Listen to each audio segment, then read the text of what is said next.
Hello ಗೆಳೆಯರೇ, ನಮ್ಮ ಲಾಯಕ್ಸ್ ಪ್ರಸ್ತುತಪಡಿಸುತ್ತಿರುವ ಕನ್ನಡದಲ್ಲಿ ದ ಹಿಂದೂ ವಿಶ್ಲೇಷಣೆಗೆ ಸ್ವಾಗತ. ಇವತ್ತು ನಾವು ಜನವರಿ 29, 2022 ಹಿಂದೂ ವಿಶ್ಲೇಷಣೆಯನ್ನು ನೋಡಲಿದ್ದೇವೆ. ನಮ್ಮ ಲಾಯಕ್ಸ್ ಬ್ಯಾಂಗ್ಳೂರು IAS ಇನ್ಸ್ಟಿಟ್ಯೂಷನ್ ಸ್ಟಾರ್ಟ್ ಆಗಿ ಇವಾಗ 3 ವರ್ಷಗಳಾಗಿದೆ. ಈ ಸಂಭ್ರಮಾಚರಣೆಯ ನಿಮಿತ್ತ ಈ ಬರುವ Sunday meet your YouTube educator ಅನ್ನುವಂಥ ಪ್ರೋಗ್ರಾಮನ್ನು ಅರೇಂಜ್ ಮಾಡಿದ್ದೀವಿ. ಈ ಒಂದು ಪ್ರೋಗ್ರಾಮಲ್ಲಿ ಯೂಟ್ಯೂಬಲ್ಲಿ ಮಾಡ್ತಕ್ಕಂಥ ಎಲ್ಲ ಎಜುಕೇಟರ್ಸ್ಗಳು ಪ್ರೆಸೆಂಟ್ ಇರ್ತಾರೆ. ನಿಮ್ಗೆ ಏನೇ ಕನ್ಸರ್ನ್ ಇದ್ರೂ ಸಹ ನೀವು ಪ್ರಿಪರೇಷನ್ ಮಾಡುವಾಗ ಯಾವ ರೀತಿಯಾದಂಥ ಚಾಲೆಂಜಸನ್ನು ಫೇಸ್ ಮಾಡ್ತಿದ್ದೀರಾ, ನಿಮ್ಗೆ ಏನೇ ಡೌಟ್ಸ್ ಇದ್ರೂ ಸಹ ನಿಮ್ಮ ಒಂದು ಕನ್ಸರ್ನನ್ನು ಡೈರೆಕ್ಟಾಗಿ ಎಜುಕೇಟರ್ ಜೊತೆ ಅಡ್ರೆಸ್ ಮಾಡಬಹುದು. ಸೊ ಈ ಒಂದು ಪ್ರೋಗ್ರಾಮು ನಾಳೆನೇ 10:30ಗೆ ಸ್ಟಾರ್ಟ್ ಆಗುತ್ತೆ. ಚಂದ್ರಲೇಟಲ್ಲಿರುವಂಥ ಲಾ ಎಕ್ಸಲೆನ್ಸ್ IAS ಬಿಲ್ಡಿಂಗ್ ನಡಿನಲ್ಲಿ ಈ ಒಂದು ಪ್ರೋಗ್ರಾಮನ್ನು ಅರೇಂಜ್ ಮಾಡಲಾಗಿದ್ದು, ಈ ಪ್ರೋಗ್ರಾಮಲ್ಲಿ ತಾವು ಪಾರ್ಟಿಸಿಪೇಷನ್ ಮಾಡುವಂತಹ ಇಚ್ಛೆ ಇದ್ದರೆ ಕೊಟ್ಟಿರುವಂಥ QR ಕೋಡ್ನ ಮುಖಾಂತರ ಸ್ಕ್ಯಾನ್ ಮಾಡಿ ರಿಜಿಸ್ಟ್ರೇಷನನ್ನು ಮಾಡ್ಕೋಬೋದು, ಅಥವಾ ಇಲ್ಲಿರುವಂತಹ ಕಾಂಟ್ಯಾಕ್ಟ್ಗೆ ಕಾಲ್ ಮಾಡಿದರೆ ಅವರು ನಿಮಗೆ ಹೆಚ್ಚಿನ ಇನ್ಫಾರ್ಮೇಷನನ್ನು ಕೊಡ್ತಾರೆ. ಇವತ್ತಿನ ಮೊದಲನೇ article, supreme court squashes a years suspension of 12 Maharashtra BJP MLAs. ಈ ಒಂದು ಆರ್ಟಿಕಲನ್ನು ನಾವು ಸಿಲೆಬಸಲ್ಲಿ ಕನ್ಸಿಡರ್ ಮಾಡೋದಾದರೆ GS ಪೇಪರ್ 2 ನಡಿನಲ್ಲಿ ಪಾಲಿಟಿ ಸೆಕ್ಷನಲ್ಲಿ ಪಾರ್ಲಿಮೆಂಟ್ಗೆ ಸಂಬಂಧಪಟ್ಟಂತೆ ಸೆಷನ್ಸ್, ಪ್ರೊಸೀಜರ್ಸ್, ಮೋಷನ್ಸ್ ಅಥವಾ ಕಮಿಟೀಸ್ ಇರುತ್ತಲ್ಲ, ಆ ಒಂದು ಸೆಕ್ಷನ್ ಅಡಿನಲ್ಲಿ ಈ ಆರ್ಟಿಕಲನ್ನು ನಾವು ಕನೆಕ್ಟ್ ಮಾಡ್ಕೋಬೋದಾಗಿದೆ. ಸೊ ಈ ಒಂದು ಆರ್ಟಿಕಲ್ ನಾವು ಓದಿದ ತಕ್ಷಣ ಎಕ್ಸಾಮಿನೇಷನ್ ಪರ್ಸ್ಪೆಕ್ಟಿವಲ್ಲಿ ಇದು ನಮ್ಗೆ ಹೆಲ್ಪ್ ಆಗುತ್ತಾ ಇಲ್ವಾ ಅಂತ ಯಾವ ರೀತಿಯಾಗಿ ನೋಡ್ಬೋದು, ಅಥವಾ ಟೈಟಲ್ ಓದಿದ ತಕ್ಷಣ ನಾವು ಏನು ಫೋಕಸ್ ಮಾಡಬೇಕು ಅನ್ನೋದನ್ನು ಕ್ಯಾಚ್ ಮಾಡಬೇಕಾಗುತ್ತೆ. So suspension of 12 Maharashtra member ಅಂತ ಮೆನ್ಷನ್ ಮಾಡಿದಾರಲ್ಲ, ಸೊ ಹಾಗಾಗಿ ನಮಗೆ MLAsಗೆ ಸಂಬಂಧಪಟ್ಟಂತೆ ಸಸ್ಪೆನ್ಷನ್ ಮಾಡೋದಕ್ಕೋಸ್ಕರ ನಮ್ಮ ಕಾನ್ಸ್ಟಿಟ್ಯೂಷನಲ್ಲಿ ಯಾವ ರೀತಿಯಾದಂಥ ಪ್ರೊಸೀಜರ್ ಇದೆ ಅಂತ ನಮ್ಮ ಮೈಂಡಲ್ಲಿ ಬರಬೇಕು. ಸೊ ಅದು ನಮಗೆ ಎಕ್ಸಾಮಿನೇಷನಲ್ಲಿ ಇಂಪಾರ್ಟೆಂಟ್ ಆಗುತ್ತೆ. ಆರ್ಟಿಕಲಲ್ಲಿ ಮೆನ್ಷನ್ ಮಾಡಿರೋ ಪ್ರಕಾರ ಯಾವ ಒಂದು ಕನ್ಸರ್ನಿಂದ ಸುಪ್ರೀಂ ಕೋರ್ಟ್ ಅವರು ಇವತ್ತು ಈ ಒಂದು ಸಸ್ಪೆನ್ಷನನ್ನು ಅನ್ಕಾನ್ಸ್ಟಿಟ್ಯೂಷನಲ್ ಅಥವಾ ಸ್ಕ್ವಾಶ್ ಮಾಡೋಕ್ಕೆ ಏನಂತ ರೀಸನ್ ಕೊಟ್ಟಿದ್ದಾರೆ, ಇದು ನಮಗೆ ಇಂಪಾರ್ಟೆಂಟು. ಸೊ ಮೇನ್ಸ್ ಪರ್ಸ್ಪೆಕ್ಟಿವಲ್ಲಿ ನೋಡಿದಾಗ ಇದನ್ನು ನಾವು ಇಶ್ಯೂ ಆಗಿ ಕನ್ಸಿಡರ್ ಮಾಡ್ಬೋದು. ಇನ್ನು ಪ್ರಿಲಿಮ್ಸಲ್ಲಿ ನೋಡಿದಾಗ MLA ಅವರನ್ನು ಸಸ್ಪೆನ್ಷನ್ ಮಾಡೋದಕ್ಕೆ ಯಾವ ರೀತಿಯಾದಂಥ ಪ್ರೊಸೀಜರ್ ಇದೆ ನಮ್ಮ ಕಾನ್ಸ್ಟಿಟ್ಯೂಷನಲ್ಲಿ ಅಲ್ಲಿ ಅನ್ನೋದನ್ನು ನಾವು ಇಲ್ಲಿ ಕನೆಕ್ಟ್ ಮಾಡ್ಕೋಬೇಕಾಗುತ್ತೆ.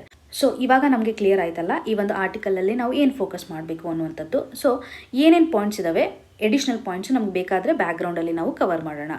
ಏನಿದೆ ಕಂಟೆಕ್ಸ್ಟ್ ಯಾವ ರೀತಿಯಾಗಿದೆ ಅಂತ ನೋಡೋದಾದರೆ, ಮಹಾರಾಷ್ಟ್ರದಲ್ಲಿ 12 ಜನ BJP MLAsಗಳನ್ನು 1 ವರ್ಷ ಕಾಲ ಸಸ್ಪೆನ್ಷನನ್ನು ಮಾಡಲಾಗಿತ್ತು.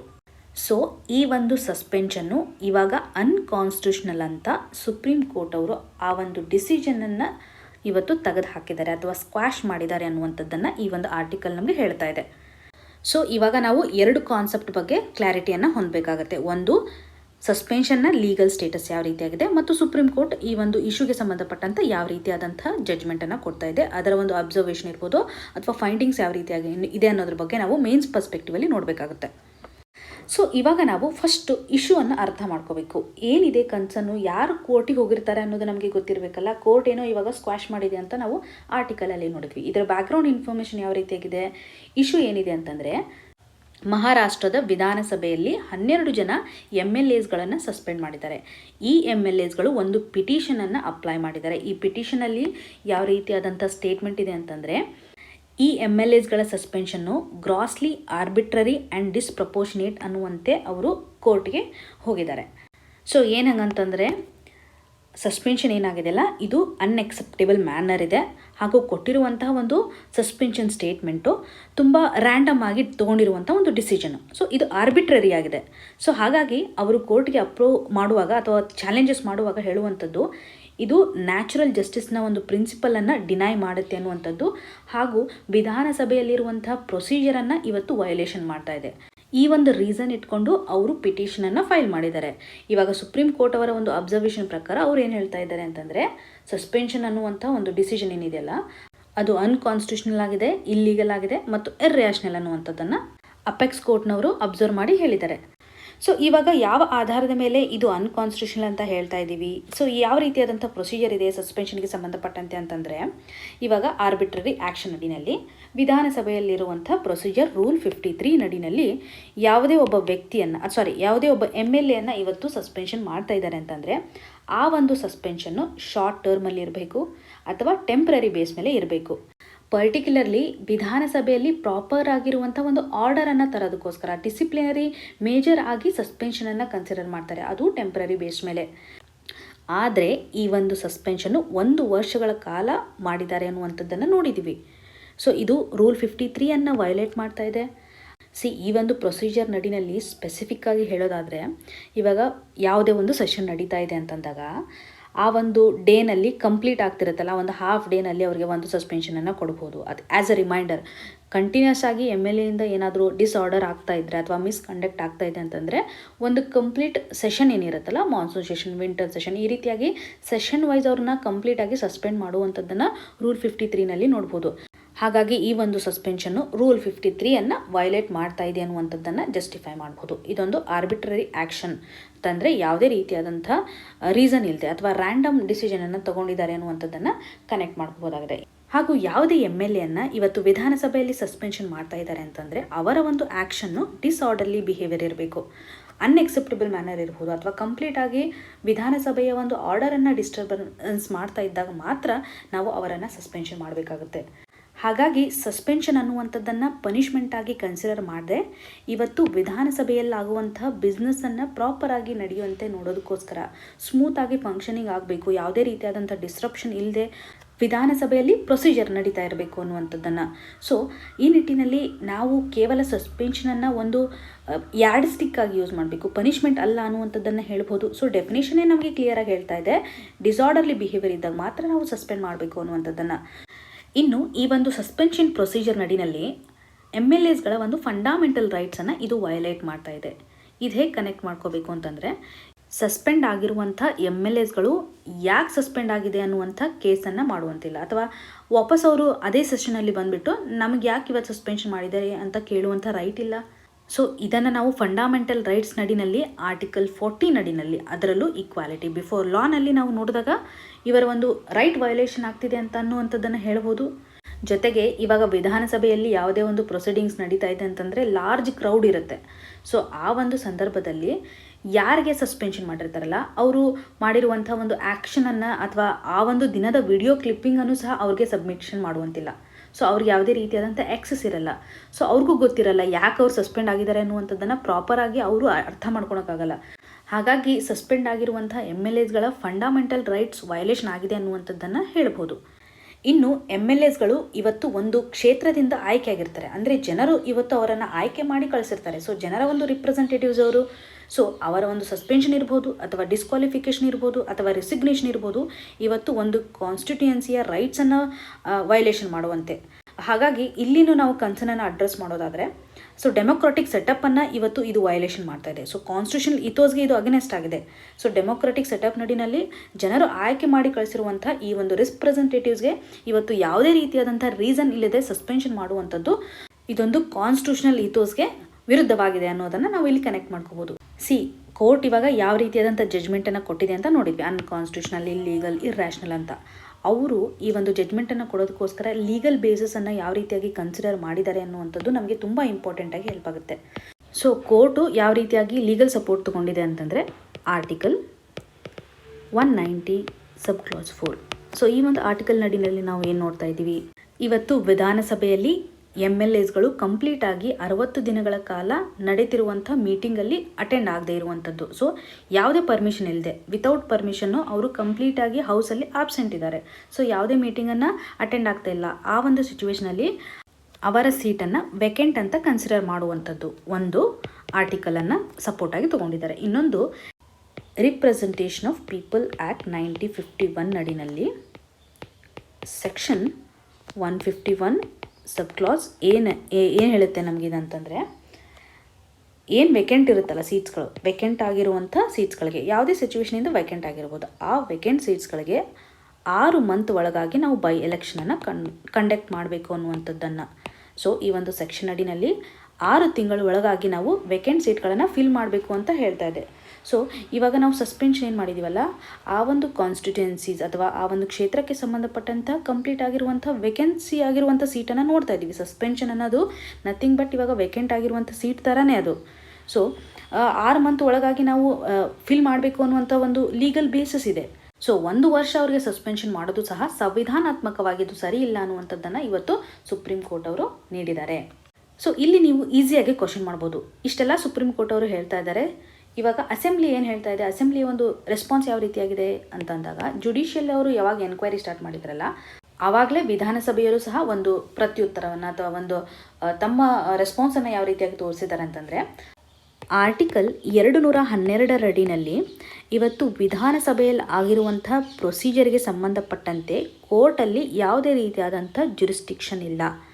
ಅಂದರೆ ಇವಾಗ ಲೆಜಿಸ್ಲೇಚರಲ್ಲಿ ಏನು ನಡೀತಿರುತ್ತಲ್ಲ ಪ್ರೊಸೀಜರು, ಸೊ ಸಸ್ಪೆನ್ಷನ್ ಇರ್ಬೋದು, ಸೊ ಇದಕ್ಕೆ ಸಂಬಂಧಪಟ್ಟಂತೆ ಕೋರ್ಟು ಇಂಟರ್ಫಿಯರ್ ಆಗುವಂತಿಲ್ಲ ಅಥವಾ ಅದರ ಒಂದು ಅಧಿಕಾರ ವ್ಯಾಪ್ತಿ ಜುಡಿಷಿಯರಿ ಪ್ರೊಸೀಡಿಂಗ್ಸ್ಗೆ ಇಲ್ಲ ಅನ್ನೋದನ್ನು ಆರ್ಟಿಕಲ್ 212 ಹೇಳ್ತಾ ಇದೆ. ಸೊ ಇದನ್ನು ಅವರು ಹಿಡ್ಕೊಂಡು ಜಸ್ಟಿಫೈ ಮಾಡ್ತಾ ಇದ್ದಾರೆ.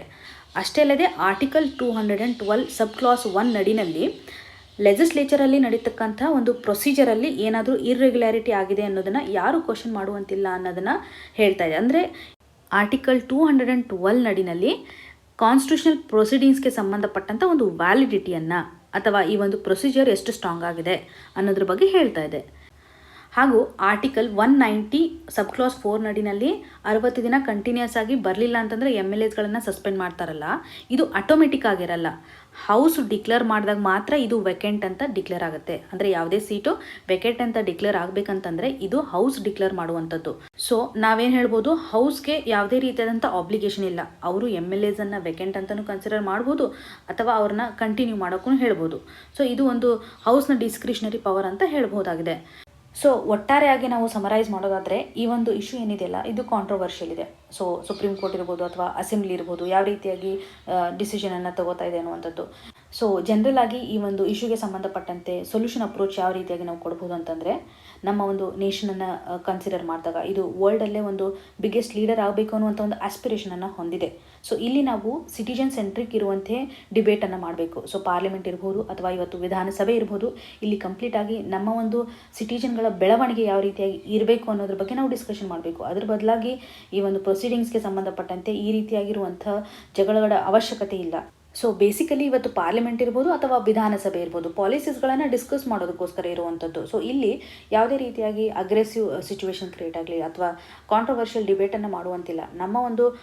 ನಮ್ಮ ರೂಲ್ ಆಫ್ ಲಾ ನಡಿನಲ್ಲಿ ಈ ರೀತಿಯಾಗಿರುವಂಥ ಸಿಚುವೇಶನ್ಸ್ಗಳಿಗೆ ಪ್ಲೇಸ್ ಇಲ್ಲ ಅನ್ನುವಂಥದ್ದನ್ನು ನೋಡ್ಬೋದು. ಸೊ ಎಷ್ಟೇ ಕಾಂಪ್ಲೆಕ್ಸ್ ಸಿಚುವೇಶನ್ಸ್ ಇದ್ದರೂ ಸಹ ಕೆಲವೊಂದಿಷ್ಟು ಡಿಫ್ರೆನ್ಸಸ್ಗಳನ್ನು ಅಡ್ರೆಸ್ ಮಾಡೋದ್ರ ಮುಖಾಂತರ ಪೀಸ್ಫುಲ್ಲಾಗಿ ಅಥವಾ ಸ್ಮೂತಾಗಿ ಪಾರ್ಲಿಮೆಂಟರಿ ಅಥವಾ ವಿಧಾನಸಭೆಯ ಪ್ರೊಸೀಡಿಂಗ್ಸನ್ನು ಜಾರಿಗೆ ತರಬೇಕು ಅನ್ನುವಂಥದ್ದನ್ನು ನಾವು ಇಲ್ಲಿ ಸೊಲ್ಯೂಷನ್ ರೂಪದಲ್ಲಿ ನಮ್ಮ ಆನ್ಸರಲ್ಲಿ ಇನ್ಕ್ಲೂಡ್ ಮಾಡ್ಕೋಬಹುದಾಗಿದೆ. ಇನ್ನು ಮುಂದಿನ article, states must decide on SC and ST quota in promotions court. ಈ ಒಂದು ಆರ್ಟಿಕಲನ್ನು ನಾವು ಸಿಲೆಬಸಲ್ಲಿ ಕನ್ಸಿಡರ್ ಮಾಡೋದಾದರೆ GS ಪೇಪರ್ 2 ನಡಿನಲ್ಲಿ ಪಾಲಿಟಿನಲ್ಲಿ ಕನ್ಸಿಡರ್ ಮಾಡ್ಬೋದು. ಸೊ ಈ ಒಂದು ಆರ್ಟಿಕಲಲ್ಲಿ ನಾವು ಅರ್ಥ ಮಾಡ್ಕೋಬೇಕಾಗಿರುವಂಥ ಇಶ್ಯೂ ಏನಂತಂದರೆ, ಗೌರ್ಮೆಂಟ್ ಜಾಬ್ಸಲ್ಲಿ ಅದರಲ್ಲೂ ಪ್ರಮೋಷನ್ಸಲ್ಲಿ SC and STಸ್ಗೆ ಬೇಕಾಗಿರುವಂಥ ಕೋಟಾ ವಿಷಯವಾಗಿ ಇದು ಡಿಸ್ಕಸ್ ಮಾಡ್ತಾ ಇದೆ ಅಥವಾ ಅಡ್ರೆಸ್ ಮಾಡ್ತಾ ಇದೆ. ಸೊ ಏನಿದೆ ಈ ಒಂದು ಆರ್ಟಿಕಲ್ನ ಕಂಟೆಕ್ಸ್ಟ್ ಅಂತಂದರೆ, ಇಲ್ಲಿ ತನೂ ಸರ್ಕಾರ ಯಾವ ರೀತಿಯಾಗಿ ಈ ಒಂದು ಪ್ರಮೋಷನಲ್ಲಿ SC ಮತ್ತು STs ಅವರಿಗೆ ಒಂದು ಕೋಟಾನ ಕೊಡ್ತಿದ್ರು ಅಥವಾ ರಿಸರ್ವೇಷನನ್ನು ಕೊಡ್ತಿದ್ರಲ್ಲ, ಈ ಒಂದು ಯಾವ ಕ್ರೈಟೇರಿಯಾ ಅಥವಾ ಯಾವ ಒಂದು ಆಧಾರದ ಮೇಲೆ ಅವ್ರು ಕೊಡ್ತಿದ್ರಲ್ಲ, ಆ ಒಂದು ಕ್ರೈಟೇರಿಯಾನ ಇವತ್ತು ಸುಪ್ರೀಂ ಕೋರ್ಟು ಇವತ್ತು ರಿಜೆಕ್ಟ್ ಮಾಡಿದೆ ಅಥವಾ ರೆಫ್ಯೂಸ್ ಮಾಡಿದೆ ಅನ್ನುವಂಥದ್ದನ್ನು ಇಲ್ಲಿ ನೋಡ್ಬೋದು. ಎಕ್ಸಾಮಿನೇಷನ್ ಪರ್ಸ್ಪೆಕ್ಟಿವಲ್ಲಿ ನಾವು ಕನ್ಸಿಡರ್ ಮಾಡಿದಾಗ ಕೋಟಾ ಇನ್ ಪ್ರಮೋಷನ್ ಇದೆಯಲ್ಲ, ಇದು ನಮಗೆ ಮೇನ್ಸ್ ಲೆವೆಲಲ್ಲಿ ಒಂದು ಇಶ್ಯೂ ಆಗಿ ಹೆಲ್ಪ್ ಆಗುತ್ತೆ.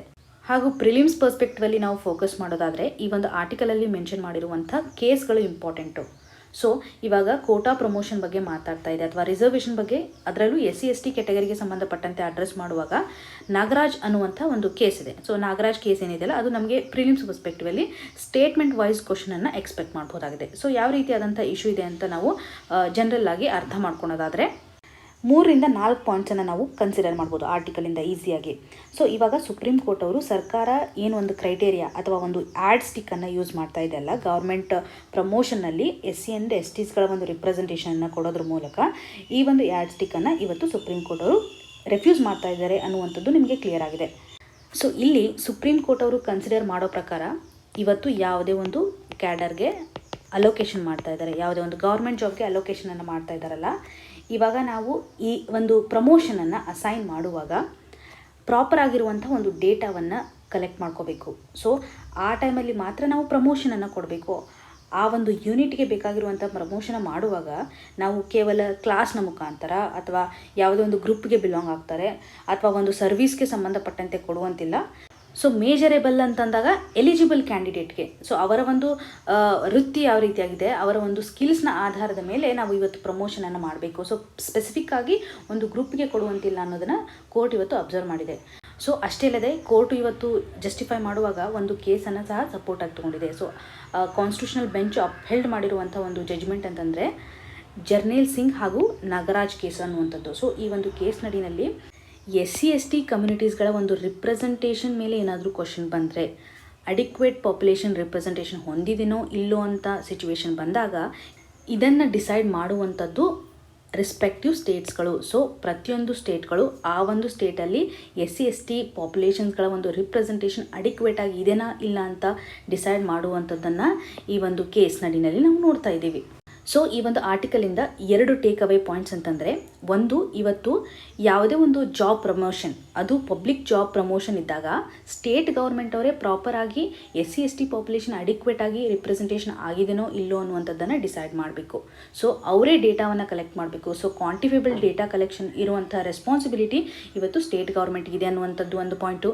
ಇನ್ನೊಂದು, ಇವಾಗ ಇನ್ಅಡಿಕ್ವೆಸಿ ರಿಪ್ರೆಸೆಂಟೇಷನ್ ಇದೆ ಅಂತ ಸ್ಟೇಟ್ ಗೌರ್ಮೆಂಟು ಡಿಸೈಡ್ ಮಾಡ್ತು. ಯಾವ ಆಧಾರದ ಮೇಲೆ ಇವರು ಡಿಸೈಡ್ ಮಾಡಬೇಕು ಅಂತಂದಾಗ, ಇವಾಗ ಪರ್ಟಿಕ್ಯುಲರ್ ಆಗಿರುವಂಥ ಕ್ಲಾಸ್ಗೆ ಇರ್ಬೋದು ಅಥವಾ ಗ್ರೂಪ್ಗೆ ಸಂಬಂಧಪಟ್ಟಂತೆ ಅಥವಾ ಪರ್ಟಿಕ್ಯುಲರ್ ಸರ್ವಿಸ್ ಮಾತ್ರ ಪ್ರಮೋಷನ್ ಆಗಬೇಕು, ಅಲ್ಲಿ ಮಾತ್ರ ಇನ್ಅಡಿಕ್ವೆಸಿ ಇದೆ ಅನ್ನೋದ್ರ ಬಗ್ಗೆ ಪ್ರಮೋಷನ್ ಕೊಡುವಂತಿಲ್ಲ. ಇಲ್ಲಿ ಅರ್ಥ ಮಾಡ್ಕೋಬೇಕಾಗಿರುವಂಥ ವಿಷಯ ಅಂತಂದರೆ, ಗ್ರೇಡ್ನ ಆಧಾರದ ಮೇಲೆ ಅಥವಾ ಪರ್ಟಿಕ್ಯುಲರ್ ಪೋಸ್ಟ್ಗೆ ಏನು ಕೆಟಗರಿ ಇರುತ್ತಲ್ಲ ಆ ಒಂದು ಕೆಟಗರಿ ಆಧಾರದ ಮೇಲೆ ನಾವು ಇವತ್ತು ಪ್ರಮೋಷನನ್ನು ಕೊಡ್ತಾ ಇದ್ದೀವಿ. ಸೊ ಪ್ರಮೋಷನ್ ಯಾವಾಗಲೂ ಒಂದು ಗ್ರೇಡಿಂದ ನೆಕ್ಸ್ಟ್ ಗ್ರೇಡ್ಗೆ ಹೋಗಬೇಕು. ಸೊ ಇವಾಗ B ಪೋಸ್ಟಲ್ಲಿ ವರ್ಕ್ ಮಾಡ್ತಿದ್ರೆ ಅಥವಾ B ವರ್ಕರ್ ಇದ್ರೆ ಅಂದರೆ ನೆಕ್ಸ್ಟ್ ಪ್ರಮೋಷನ್ ಆಗ್ತಾ ಇದ್ದಾರೆ ಅಂತಂದರೆ ಗ್ರೇಡ್ Aಗೆ ಹೋಗಬೇಕು. ಈ ರೀತಿಯಾಗಿ ನಾವೇನು ಮಾಡಬೇಕು, ಇನ್ಅಡಿಕ್ವೆಸಿಯನ್ನು ಫಿಲಪ್ ಮಾಡ್ತಾ ಹೋಗಬೇಕು ಅನ್ನುವಂಥದ್ದನ್ನು ಇವತ್ತು ಸುಪ್ರೀಂ ಕೋರ್ಟ್ ಅವರು ಅಬ್ಸರ್ವ್ ಮಾಡಿದ್ದಾರೆ. ಸೊ ಇದು ನಮಗೆ ಅರ್ಥ ಮಾಡ್ಕೋಬೇಕಾಗಿರುವಂಥ ವಿಷಯ. ಇನ್ನು ಮುಂದಿನ article, to the poll booth with no donor knowledge. ಈ ಒಂದು ಆರ್ಟಿಕಲನ್ನು ನಾವು ಸಿಲೆಬಸಲ್ಲಿ ಕನ್ಸಿಡರ್ ಮಾಡೋದಾದರೆ GS ಪೇಪರ್ 2 ನಡಿನಲ್ಲಿ ಗವರ್ಮೆಂಟ್ ಪಾಲಿಸೀಸ್ ಆ್ಯಂಡ್ ಇಂಟರ್ವೆನ್ಷನ್ಸಲ್ಲಿ ಕನೆಕ್ಟ್ ಮಾಡ್ಕೋಬೋದು, ಹಾಗೂ GS ಪೇಪರ್ 3 ನಡಿನಲ್ಲಿ ಎಕನಾಮಿಗೆ ಸಂಬಂಧಪಟ್ಟಂತೆ ಇಶ್ಯೂ ಆಗಿನೂ ಸಹ ಕನೆಕ್ಟ್ ಮಾಡ್ಕೋಬೋದಾಗಿದೆ. ಆರ್ಟಿಕಲ್ನ ಕಂಟೆಕ್ಸ್ಟ್ ಯಾವ ರೀತಿಯಾಗಿದೆ ಅಥವಾ ಕೋರ್ ಐಡಿಯಾ ಯಾವ ರೀತಿಯಾಗಿದೆ ಅಂತಂದರೆ, ಸ್ಟೇಟ್ ಅಸೆಂಬ್ಲಿ ಎಲೆಕ್ಷನ್ಸ್ಗಳನ್ನು ಯಾವಾಗ ಅನೌನ್ಸ್ ಮಾಡಿದ್ರಲ್ಲ ಆ ಟೈಮಲ್ಲಿ ಎಲೆಕ್ಟೋರಲ್ ಬಾಂಡ್ ಸ್ಕೀಮ್ನ ವಿಷಯವಾಗಿ ಅಥವಾ ಎಲೆಕ್ಟೋರಲ್ ಬಾಂಡನ್ನು ಇಶ್ಯೂ ಮಾಡೋದಾಗಲಿ ಅಥವಾ ರಿಡೀಮ್ ಮಾಡೋದಾಗಲಿ ಅದ್ರ ಬಗ್ಗೆ ಪಾಲಿಸೀಸನ್ನು ಸರ್ಕಾರ ತೊಗೊಂಬಂದಿತ್ತು. ಸೊ ಯಾವ ರೀತಿಯಾಗಿ ಸರ್ಕಾರ ಇವತ್ತು ಟ್ರಾನ್ಸ್ಪರೆನ್ಸಿಯನ್ನು ಎನ್ಶೋರ್ ಮಾಡ್ತಾ ಇಲ್ಲ. ಸೊ ಈ ಒಂದು ಫಂಡಿಂಗ್ ಪ್ಯಾಟರ್ನಲ್ಲಿ ಮತ್ತು ರೈಟ್ ಟು ನೋ ಅನ್ನುವಂಥ ಒಂದು ರೈಟನ್ನು ಇದು ವೈಲೇಟ್ ಮಾಡ್ತಾ ಇದೆ. ಸೊ ಯಾವ ರೀತಿಯಾಗಿ ಈ ಒಂದು ಆರ್ಟಿಕಲ್ ನಮಗೆ ಅಡ್ರೆಸ್ ಮಾಡ್ತಾ ಇದೆ ಎಲೆಕ್ಟೋರಲ್ ಬಾಂಡ್ಗೆ ಸಂಬಂಧಪಟ್ಟಂತೆ ಅಂತ ನಾವು ಕಂಪ್ಲೀಟಾಗಿ ಅರ್ಥ ಮಾಡ್ಕೋಬೇಕಾಗುತ್ತೆ. ಸೊ ಎಲೆಕ್ಟೋರಲ್ ಬಾಂಡ್ ಅಂದರೆ ಏನು ಅನ್ನೋದು ನಮಗೆ ಪ್ರಿಲಿಮ್ಸ್ ಪರ್ಸ್ಪೆಕ್ಟಿವಲ್ಲಿ ತುಂಬ ಇಂಪಾರ್ಟೆಂಟ್ ಆಗುತ್ತೆ. ಇದಾಗಲೇ ಎಲೆಕ್ಟೋರಲ್ ಬಾಂಡ್ ವಿಷಯವಾಗಿ ರೀಸೆಂಟಾಗಿ ಡಿಸೆಂಬರ್ 31 ಆರ್ಟಿಕಲಲ್ಲಿ ಕಂಪ್ಲೀಟಾಗಿ ಎಲೆಕ್ಟೋರಲ್ ಬಾಂಡ್ಗೆ ಸಂಬಂಧಪಟ್ಟಂಥ ಬೇಸಿಕ್ ಇನ್ಫಾರ್ಮೇಷನನ್ನು ಡಿಸ್ಕಸ್ ಮಾಡಿದ್ದೀವಿ. ಆ ಒಂದು ಆರ್ಟಿಕಲನ್ನು ನೀವು ನೀಟಾಗಿ ಇನ್ನೊಂದು ಸರ್ತಿ ನೋಡ್ಕೋಬೋದು. ಈ ಒಂದು ಆರ್ಟಿಕಲಲ್ಲಿ ಎಕ್ಸಾಕ್ಟಾಗಿ ಏನು ಅಡ್ರೆಸ್ ಮಾಡಿದ್ದಾರೆ ಅಂತ ಡೈರೆಕ್ಟ್ ಪಾಯಿಂಟ್ಸ್ಗಳನ್ನು ನಾವು ಇವತ್ತು ಕನ್ಸಿಡರ್ ಮಾಡಿಬಿಡೋಣ. ಸೊ ಮೊದಲು ಏನಿದು ಎಲೆಕ್ಟೋರಲ್ ಬಾಂಡ್ ಸ್ಕೀಮ್ ಅಂತಂದರೆ, ಈ ಒಂದು ಸ್ಕೀಮ್ ನಡಿನಲ್ಲಿ ಪೊಲಿಟಿಕಲ್ ಪಾರ್ಟೀಸ್ಗೆ ಬೇಕಾಗುವಂಥ ಫಂಡಿಂಗ್ ನಡೀತಾ ಇದೆ. ಸೊ ಇವತ್ತು ಒಬ್ಬ ವ್ಯಕ್ತಿ ಇರ್ಬೋದು ಅಥವಾ ಯಾವುದೇ ಒಂದು ಕಾರ್ಪೊರೇಟ್ ಕಂಪನಿ ಇರ್ಬೋದು, ಸೊ ಇವರು ಇಂಡಿವಿಜುವಲ್ ಇರ್ಬೋದು, ಆರ್ಟಿಫಿಷಿಯಲ್ ಜುಡಿಷಿಯರಿ ಮೆಂಬರ್ಸ್ ಇರ್ಬೋದು, ಯಾರೇ ಇರ್ಬೋದು, ಇವತ್ತು ಸ್ಟೇಟ್ ಬ್ಯಾಂಕ್ ಇಶ್ಯೂ ಮಾಡುವಂಥ ಎಲೆಕ್ಟೋರಲ್ ಬಾಂಡನ್ನು ತಗೊಳ್ಳೋದ್ರ ಮುಖಾಂತರ ಆ ಒಂದು ಎಲೆಕ್ಟೋರಲ್ ಬಾಂಡನ್ನು ಇವತ್ತು ಪೊಲಿಟಿಕಲ್ ಪಾರ್ಟೀಸ್ಗಳು SBIನಲ್ಲಿ ಪ್ಲೆಡ್ಜ್ ಮಾಡೋದ್ರ ಮುಖಾಂತರ ಅಥವಾ ರಿಡೀಮ್ ಮಾಡೋದ್ರ ಮುಖಾಂತರ ಎಷ್ಟು ಅಮೌಂಟ್ ಇರುತ್ತಲ್ಲ ಅಷ್ಟು ಅಮೌಂಟು. ಸೊ ಇಲ್ಲಿ ಏನಾಗುತ್ತೆ ಅಂತಂದರೆ, ಯಾರು ಎಲೆಕ್ಟೋರಲ್ ಬಾಂಡನ್ನು ಪರ್ಚೇಸ್ ಮಾಡಿರ್ತಾರಲ್ಲ ಅವರು ಯಾವುದೇ ಪೊಲಿಟಿಕಲ್ ಪಾರ್ಟೀಸ್ಗೆ ಕೊಡ್ಬೋದು. ಸೊ ಇಲ್ಲಿ ಗೊತ್ತೇ ಆಗೋದಿಲ್ಲ ಯಾರು ಯಾವ ಪೊಲಿಟಿಕಲ್ ಪಾರ್ಟೀಸ್ಗೆ ಕೊಟ್ಟಿದ್ದಾರೆ. ಸೊ ಐಡೆಂಟಿಟಿ ಅನ್ನೋದು ಕರೆಕ್ಟಾಗಿ ಎಲ್ಲರಿಗೂ ಓಪನ್ ಆಗಿ ಗೊತ್ತಾಗಲ್ಲ. ಒಂದು ಪರ್ಟಿಕ್ಯುಲರ್ ಪೊಲಿಟಿಕಲ್ ಪಾರ್ಟೀಸ್ಗೆ ಇವತ್ತು ಇದೇ ವ್ಯಕ್ತಿ ಡೆಪಾಸಿಟನ್ನು ಮಾಡಿದ್ದಾರೆ ಅನ್ನೋದು ಗೊತ್ತಾಗಲ್ಲ. ಆ ರೀತಿಯಾದಂಥ ಒಂದು ಸೀಕ್ರೆಟಾಗಿ ಐಡೆಂಟಿಟಿಯನ್ನು ಮೇಂಟೈನ್ ಮಾಡಲಾಗುತ್ತೆ. ಸೊ ಡೋನರ್ ಯಾರಿರ್ತಾರೆ, ಯಾರು ಅಮೌಂಟನ್ನು ಕೊಟ್ಟಿರ್ತಾರಲ್ಲ ಅವರ ಒಂದು ಐಡೆಂಟಿಟಿಯನ್ನು ಮೇಂಟೈನ್ ಮಾಡಲಾಗುತ್ತೆ ಅನ್ನುವಂಥದ್ದು. ಸೊ ಇಲ್ಲಿ ಮೇಜರ್ ಆಗಿ ನಾವು 3 ಇಶ್ಯೂಸ್ಗಳನ್ನು ಅಡ್ರೆಸ್ ಮಾಡ್ಬೋದು. ಒಂದು, ಲ್ಯಾಕ್ ಆಫ್ ಟ್ರಾನ್ಸ್ಪರೆನ್ಸಿ. ಯಾವಾಗ ಎಲೆಕ್ಟೋರಲ್ ಬಾಂಡ್ ಸ್ಟಾರ್ಟ್ ಆಗಿದೆಯಲ್ಲ ಆವಾಗಿಂದನೂ ಪೊಲಿಟಿಕಲ್ ಫಂಡಿಂಗಲ್ಲಿ ಟ್ರಾನ್ಸ್ಪರೆನ್ಸಿ ಇಲ್ಲ ಅನ್ನುವಂಥದ್ದನ್ನು ನೋಡ್ಬೋದು. ಸೊ ಈ ಒಂದು ಆರ್ಟಿಕಲಲ್ಲಿ ಡೈರೆಕ್ಟಾಗಿ ಇದೇ ರೀತಿಯಾಗಿ ಮೆನ್ಷನ್ ಮಾಡಿದ್ದಾರೆ. ಇನ್ನು ಇವಾಗ ಡೆಮೋಕ್ರಸಿ ಬಗ್ಗೆ ಮಾತಾಡಬೇಕಂತಂದರೆ, ನಮ್ಮ ಡೆಮೋಕ್ರಸಿಯಲ್ಲಿರುವಂಥ ಇಂಪಾರ್ಟೆಂಟ್ ಫೀಚರ್ ಅಂತಂದರೆ ಪ್ರತಿಯೊಂದು ಸಿಟಿಜನ್ಗೂ ಸರ್ಕಾರ ಮಾಡುವಂತಹ ಇನ್ಫಾರ್ಮೇಷನನ್ನು ಕೊಡಬೇಕು. ಸೊ ಪ್ರತಿಯೊಂದು ಇನ್ಫಾರ್ಮೇಷನ್ ಅಂತಂದರೆ ಯಾವ್ಯಾವ ಸೆಕ್ಯೂರಿಟಿಗೆ ಇರಲ್ಲ, ಸೆಕ್ಯೂರಿಟಿಗೆ ಸಂಬಂಧ ಇರದೇ ಇರತಕ್ಕಂಥ ಇಶ್ಯೂಸ್ಗಳು ಸಿಟಿಜನ್ಸ್ಗೆ ಇಂಪಾರ್ಟೆಂಟ್ಲಿ ರೀಚ್ ಆಗಬೇಕು. ಸೊ ಇದು ನಮ್ಮ ಸರ್ಕಾರದ ಒಂದು ಟ್ರಾನ್ಸ್ಪರೆನ್ಸಿಯನ್ನು ತೋರಿಸ್ತಾ ಇದೆ. ಇದು ಪೊಲಿಟಿಕಲ್ ಫಂಡಿಂಗಲ್ಲಿ ಇಲ್ಲ ಅನ್ನೋದನ್ನು ನಾವು ನೋಡ್ಬೋದು. ಹಾಗೂ ರೈಟ್ ಟು ನೋ. ಸೊ ಇವಾಗ ಈ ಒಂದು ಸ್ಕೀಮ್ ನಡಿನಲ್ಲಿ ಡೋನರ್ ಯಾವ ಪೊಲಿಟಿಕಲ್ ಪಾರ್ಟೀಸ್ಗೆ ಇವತ್ತು ಅಮೌಂಟನ್ನು ಡೆಪಾಸಿಟ್ ಮಾಡ್ತಾರೆ ಅನ್ನುವಂಥದ್ದು ನಮಗೆ ಗೊತ್ತಾಗ್ತಿಲ್ಲ. ಸೊ ಈ ಹಂತದಲ್ಲಿ ಇವಾಗ ಕಾನ್ಸ್ಟಿಟ್ಯೂಷನಲ್ಲಿ ಫಂಡಮೆಂಟಲ್ ರೈಟ್ಸಲ್ಲಿ ಫ್ರೀಡಮ್ ಆಫ್ ಎಕ್ಸ್ಪ್ರೆಷನ್ ಇದೆಯಲ್ಲ, ಅದರ ಒಂದು ಪಾರ್ಟನ್ನು ರೈಟ್ ಟು ನೋ ಅಂತ ನಾವು ಕನ್ಸಿಡರ್ ಮಾಡ್ಬೋದು. ಸೊ ಇಲ್ಲಿ ಒಂದು ಪರ್ಸನ್ನ ಐಡೆಂಟಿಟಿ ನಾವು ತೋರಿಸ್ತಾ ಇಲ್ಲ. ಸೊ ಇವರು ಕಂಪ್ಲೀಟಾಗಿ ಯಾರು ಕೊಡ್ತಾ ಇದ್ದಾರೆ ಅನ್ನೋದು ನಮ್ಗೆ ಗೊತ್ತೇ ಆಗ್ತಾ ಇಲ್ಲ. ಸೊ ಹಾಗಾಗಿ ನಾವು ಇದನ್ನು ರೈಟ್ ಟು ನೋ ಅನ್ನೋದನ್ನು ವೈಲೇಟ್ ಮಾಡ್ತಾ ಇದೆ. ಸೊ ಫ್ರೀಡಮ್ ಆಫ್ ಎಕ್ಸ್ಪ್ರೆಷನನ್ನು ವೈಲೇಟ್ ಮಾಡ್ತಾ ಇದೆ ಇಂಡೈರೆಕ್ಟ್ಲಿ ಅಂತ ಕನ್ಸಿಡರ್ ಮಾಡುವಂಥದ್ದು. ಹಾಗೂ ನಮ್ಮ ಪ್ರಜಾಪ್ರಭುತ್ವದ ಬೆನ್ನೆಲುಬು ಅಂತಂದರೆ free and fair election. So ಈ ಒಂದು ಫ್ರೀ ಆ್ಯಂಡ್ ಫೇರ್ ಎಲೆಕ್ಷನ್ನು ಪ್ರಾಪರಾಗಿ ಟ್ರಾನ್ಸ್ಪರೆನ್ಸಿ ಮೂಲಕ ಅಥವಾ ಈ ಒಂದು ಸ್ಕೀಮ್ ಬಂದಾಗಿಂದ ಯಾವ ರೀತಿಯಾಗಿ ನಾವು ಟ್ರಾನ್ಸ್ಪರೆಂಟಾಗಿ ಫ್ರೀ ಆ್ಯಂಡ್ ಫೇರ್ ಎಲೆಕ್ಷನನ್ನು ಮಾಡ್ತಾ ಇದ್ದೀವಿ, ಅದನ್ನು ಪ್ರಿವೆಂಟ್ ಮಾಡ್ತಾ ಇದೆ ಅನ್ನುವಂಥದ್ದನ್ನು ಈ ಒಂದು ಆರ್ಟಿಕಲಲ್ಲಿ ಎಂಫಸೈಸ್ ಮಾಡಿದ್ದಾರೆ. ಈ ಒಂದು ಸ್ಕೀಮ್ ನಡಿನಲ್ಲಿ ಕೆಲವೊಂದಿಷ್ಟು ರೆಸ್ಟ್ರಿಕ್ಷನ್ಸನ್ನು ತೆಗೆದುಹಾಕಿದ್ದಾರೆ ರೀಸೆಂಟಾಗಿ. ಅದನ್ನು ಸಹ ಮೇಜರಾಗಿ ಕಾಂಟ್ರಿಬ್ಯೂಷನನ್ನು ಮಾಡ್ತಾ ಇದೆ. ಫಾರ್ ಎಕ್ಸಾಂಪಲ್, ಇವಾಗ ಪೊಲಿಟಿಕಲ್ ಫಂಡಿಂಗ್ ಮಾಡಬೇಕಂತಂದರೆ ಒಂದು ಕಾರ್ಪೊರೇಟ್ ಕಂಪನಿ ಮಿನಿಮಮ್ 3 ಇಯರ್ಸ್ ಆದರೂ ಅದರ ಒಂದು ಕಂಟಿನ್ಯೂಯಸ್ ಇಯರ್ ನೆಟ್ ಪ್ರಾಫಿಟ್ ಏನಿರುತ್ತಲ್ಲ, ಆ ಒಂದು ಕಂಟಿನ್ಯೂಯಸ್ ಇಯರ್ಸಲ್ಲಿ ಕೇವಲ 7.5%ಗಿನೂ ಜಾಸ್ತಿ ಮಾಡುವಂತಿಲ್ಲ. ಸೊ ಒಂದು ರೆಸ್ಟ್ರಿಕ್ಷನನ್ನು ಹಾಕಿದ್ರು. ಈ ಒಂದು ರೆಸ್ಟ್ರಿಕ್ಷನನ್ನು ಸಹ ಇವಾಗ ತೆಗ್ದಿದ್ದಾರೆ. ಇನ್ನು ಯಾವುದೇ ಒಂದು ಕಂಪನಿ ಇವತ್ತು ಪೊಲಿಟಿಕಲ್ ಫಂಡಿಂಗ್ ಮಾಡ್ತಾ ಇದೆ ಅಂತಂದರೆ ಮಿನಿಮಮ್ 3 ಇಯರ್ಸ್ ಆದರೂ ಅದರ ಒಂದು ಎಕ್ಸಿಸ್ಟೆನ್ಸ್ ಇರಬೇಕು. ಸೊ ಈ ಒಂದು 3 ಇಯರ್ ಏನಿರುತ್ತಲ್ಲ, ಈ ಒಂದು ರೆಸ್ಟ್ರಿಕ್ಷನ್ನ ತೆಗೆದಿದ್ದಾರೆ. ಈ ಮೊದಲು ಯಾಕೆ ರೆಸ್ಟ್ರಿಕ್ಷನ್ ಹಾಕಿದ್ರು ಅಂತಂದರೆ, ಕೆಲವೊಂದಿಷ್ಟು ಪಾರ್ಟಿ ಮೆಂಬರ್ಸ್ ಅಥವಾ ಕ್ಯಾಂಡಿಡೇಟ್ ಜಾಸ್ತಿ ಅಮೌಂಟ್ ಇತ್ತಂದರೆ ಶೆಲ್ ಕಂಪನೀಸ್ನ ಒಂದು ನೇಮ್ನ ಆಧಾರದ ಮೇಲೆ ಮ್ಯಾಕ್ಸಿಮಮ್ ಆಗಿರುವಂಥ ಒಂದು ಡೆಪಾಸಿಟನ್ನು ಅಥವಾ ಪೊಲಿಟಿಕಲ್ ಫಂಡಿಂಗ್ಗೆ ಅಮೌಂಟನ್ನು ಕೊಡ್ಬೋದಿತ್ತು ಈ ಮೊದಲು. ಆದರೆ ಈ ರೆಸ್ಟ್ರಿಕ್ಷನ್ನ ತೆಗೆಯೋದ್ರ ಮುಖಾಂತರ ಪೊಲಿಟಿಕಲ್ ಫಂಡಿಂಗ್ ಏನಿದೆಯಲ್ಲ ಅದು ಕಂಪ್ಲೀಟಾಗಿ ಟ್ರಾನ್ಸ್ಪರೆನ್ಸಿಯನ್ನು ಎನ್ಶೋರ್ ಮಾಡ್ತಾ ಇಲ್ಲ ಅನ್ನೋಂಥದ್ದನ್ನು ನಾವು ನೋಡ್ಬೋದು. ಸೊ ಇಲ್ಲಿ ನಾವು ಸ್ಕೀಮ್ನ ಬೇಸಿಕ್ ಆರ್ಕಿಟೆಕ್ಚರ್ ಏನಿದೆಯಲ್ಲ, ನಾವು ಕರಪ್ಷನನ್ನು ತಡೆಗಟ್ಟೋದಕ್ಕೋಸ್ಕರ ಮಾಡಿರುವಂಥ ಒಂದು ಸ್ಕೀಮ್ ಇದು. ಸೊ ಈ ರೀತಿಯಾಗಿ ಈ ಒಂದು ರಿಸ್ಟ್ರಿಕ್ಷನ್ಸನ್ನು ಅಥವಾ ಪ್ರೊಹಿಬಿಷನ್ಸ್ಗಳನ್ನು ತೆಗೆಯೋದ್ರ ಮುಖಾಂತರ ನಮ್ಮ ಪ್ರಜಾಪ್ರಭುತ್ವದ ಬೇಸಿಕ್ ಫೀಚರ್ಸ್ಗೆ ಇವತ್ತು ಧಕ್ಕೆಯನ್ನು ಮಾಡಿದೆ. ಸೊ ಒಟ್ಟಾರೆಯಾಗಿ ಕನೆಕ್ಟ್ ಮಾಡೋದಾದರೆ ಲಿಮಿಟೆಡ್ ಫಂಡಿಂಗಿಂದ ಇವಾಗ ಅನ್ಲಿಮಿಟೆಡ್ ಏನು ಶಿಫ್ಟ್ ಆಗಿದೆಯಲ್ಲ, ಇದರಿಂದ ಡೆಮೋಕ್ರಸಿಗೆ ಲಾಸ್ ಆಗ್ತಾ ಇದೆ ಅನ್ನೋದನ್ನು ನಾವು ಇಲ್ಲಿ ಕನೆಕ್ಟ್ ಮಾಡ್ಕೋಬೋದಾಗಿದೆ. ಈ ಒಂದು ಇಶ್ಯೂಗೆ ಸಂಬಂಧಪಟ್ಟಂತೆ ಸರ್ಕಾರದ ಸ್ಟ್ಯಾಂಡ್ ಯಾವ ರೀತಿಯಾಗಿದೆ ಅಂತಂದರೆ, ಈ ಒಂದು ಸ್ಕೀಮ್ ಏನಿದೆಯಲ್ಲ ಇದರ ಮೇಜರ್ ಆಬ್ಜೆಕ್ಟಿವ್ ಅಂತಂದರೆ ನಾವು ಬ್ಲ್ಯಾಕ್ ಮನಿಯನ್ನು ಎಲಿಮಿನೇಷನ್ ಮಾಡೋದಕ್ಕೋಸ್ಕರ ತಂದಿರುವಂಥ ಸ್ಕೀಮು. ಸೊ ಹಾಗಾಗಿ ಬ್ಲ್ಯಾಕ್ ಮನಿಯನ್ನು ಕರ್ಬ್ ಮಾಡೋದಕ್ಕೋಸ್ಕರ ಈ ಸ್ಕೀಮ್ ಹೆಲ್ಪ್ ಆಗುತ್ತೆ. ಹಾಗೂ ವೋಟರ್ಸ್ಗೆ ಯಾವುದೇ ರೀತಿಯಾಗಿ ಪೊಲಿಟಿಕಲ್ ಪಾರ್ಟೀಸ್ಗೆ ಫಂಡಿಂಗ್ ಯಾವ ರೀತಿ ನಡೆಯುತ್ತಲ್ಲ ಅದ್ರ ಬಗ್ಗೆ ತಿಳ್ಕೊಳ್ಳುವಂಥ ಫಂಡಮೆಂಟಲ್ ರೈಟ್ಸ್ ಇಲ್ಲ. ಸೊ ಸರ್ಕಾರ ಹೇಳ್ತಾ ಇರೋದು, ಯಾವುದೇ ರೀತಿಯಾಗಿ ಇವತ್ತು ಪೊಲಿಟಿಕಲ್ ಪಾರ್ಟೀಸ್ನ ಫಂಡಿಂಗ್ ವಿಷಯವಾಗಿ ಬೇಕಾಗಿರುವಂಥ ಇನ್ಫಾರ್ಮೇಷನನ್ನು ವೋಟರ್ಸ್ಗೆ ರೀಚ್ ಮಾಡುವಂಥ ರೈಟ್ಸ್ ಇಲ್ಲ ಅಥವಾ ಕಾನ್ಸ್ಟಿಟ್ಯೂಷನಲ್ಲಿ ಇಲ್ಲ ಅನ್ನೋದನ್ನು ಕ್ಲಿಯರಾಗಿ ಸರ್ಕಾರ ಇವತ್ತು ಹೇಳ್ತಾ ಇದೆ. ಇನ್ನು ಸುಪ್ರೀಂ ಕೋರ್ಟ್ ಅವರ ಒಂದು ಸ್ಟ್ಯಾಂಡ್ ಯಾವ ರೀತಿಯಾಗಿದೆ, ಸುಪ್ರೀಂ ಕೋರ್ಟ್ ಅವರು ಇದಕ್ಕೆ ಅಪೋಸ್ ಮಾಡ್ತಿಲ್ಲ, ಅವರು ಪರ್ಮಿಷನನ್ನು ಕೊಟ್ಟಿದ್ದಾರೆ. ಸೊ ಪ್ರಾಪರಾಗಿ ಇದು ಆಪರೇಷನ್ ಆಗ್ತಾ ಇದೆ. ಸುಪ್ರೀಂ ಕೋರ್ಟು ಸ್ಪೆಸಿಫಿಕಲಿ ಮೆನ್ಷನ್ ಮಾಡೋ ಪ್ರಕಾರ ಬ್ಯಾಂಕ್ನ ಮುಖಾಂತರ ಎಲ್ಲ ಟ್ರಾನ್ಸಾಕ್ಷನ್ ನಡೀತಾ ಇರುತ್ತೆ. ಯಾವ ಕಂಪನಿ ಇವತ್ತು ಹೋಗಿ ಡೆಪಾಸಿಟ್ ಮಾಡ್ತಾ ಇದೆ, ಎಲ್ಲಿ ಹೋಗುತ್ತೆ, ಯಾವ ಪೊಲಿಟಿಕಲ್ ಪಾರ್ಟೀಸ್ಗೆ ಹೋಗುತ್ತೆ ಅನ್ನೋದು ಎಲ್ಲ ಬ್ಯಾಂಕ್ನ ಮುಖಾಂತರ ನಡೀತಾ ಇದೆ. ಸೊ ಒಬ್ಬ ವ್ಯಕ್ತಿಗೆ ಏನಾದರೂ ಕಂಪ್ಲೀಟಾಗಿ ಇಂಟ್ರೆಸ್ಟ್ ಇತ್ತಂದರೆ ಅವ್ರೇನು ಮಾಡ್ಬೋದು, ಆ ಒಂದು ಕಂಪನಿ ಅಥವಾ ಕಾರ್ಪೊರೇಷನ್ನ ಒಂದು ಕಂಪನಿ ಯಾವ್ಯಾವ ರಿಜಿಸ್ಟರ್ ಇರ್ತಾವಲ್ಲ ಆ ರಿಜಿಸ್ಟರ್ ಕಂಪ್ನೀಸ್ಗಳ ಒಂದು ಟ್ರಾನ್ಸಾಕ್ಷನನ್ನು ತೆಗಿಬೋದು. ಅಲ್ಲಿ ನೀವು ಟ್ರಾನ್ಸಾಕ್ಷನಲ್ಲಿ ಯಾವ ರೀತಿಯಾಗಿ ಫಂಡಿಂಗ್ ಟ್ರಾನ್ಸ್ಫರ್ ಆಗಿದೆ ಅನ್ನೋದ್ರ ಮೇಲೆ ನೀವು ಕಂಡುಹಿಡಿಬೋದು. ಕಂಪ್ಲೀಟಾಗಿ ಈ ಒಂದು ಕಂಪನಿಯಿಂದ ಇಷ್ಟು ಫಂಡಿಂಗ್ ಬಂದಿದೆ ಅನ್ನೋದು ನಮಗೆ ಒನ್ ವೇನಲ್ಲಾದರೂ ಗೊತ್ತಾಗುತ್ತೆ. ಸೊ ಇದನ್ನು ಮ್ಯಾಚ್ ದ ಫಾಲೋಯಿಂಗ್ ಅನ್ನುವಂಥ ಒಂದು ಸಿಂಪಲ್ ಪರ್ಫಾರ್ಮೆನ್ಸ್ ಮೇಲೆ ನೋಡ್ಬೋದು. ಆದರೆ ಈ ಒಂದು ಮ್ಯಾಚ್ ದ ಫಾಲೋಯಿಂಗ್ ಕಂಡೀಷನ್ ಅನ್ನುವಂಥದ್ದು ಪಾಸಿಬಲ್ ಆಗಲ್ಲ. ಈ ಒಂದು ಸ್ಕೀಮ್ ನಡಿನಲ್ಲಿ ಯಾವುದೇ ಒಂದು ಕಾರ್ಪೊರೇಷನ್ ಇರ್ಬೋದು, ಅವರು ಕಂಪ್ಲೀಟಾಗಿ ಒಂದು ಆಬ್ಲಿಗೇಷನ್ ಒಳಗಾಗಿಲ್ಲ. ಸೊ ಹಾಗಾಗಿ ಅವರು ಇಗ್ನೋರ್ ಮಾಡ್ಬೋದು, ಕಂಪನೀಸ್ಗಳು ಸಹ ಇಗ್ನೋರ್ ಮಾಡ್ಬೋದಾಗಿದೆ. ಸೊ ಇಲ್ಲಿ ಪೊಲಿಟಿಕಲ್ ಪಾರ್ಟೀಸು ಎಷ್ಟು ಅಮೌಂಟನ್ನು ಒಂದು ಕಂಪ್ನಿಯಿಂದ ರಿಸೀವ್ ಮಾಡಿದೆ ಅನ್ನೋದನ್ನು ಹೇಳುವಂಥ ಆಬ್ಲಿಗೇಷನ್ಸ್ ಇಲ್ಲ.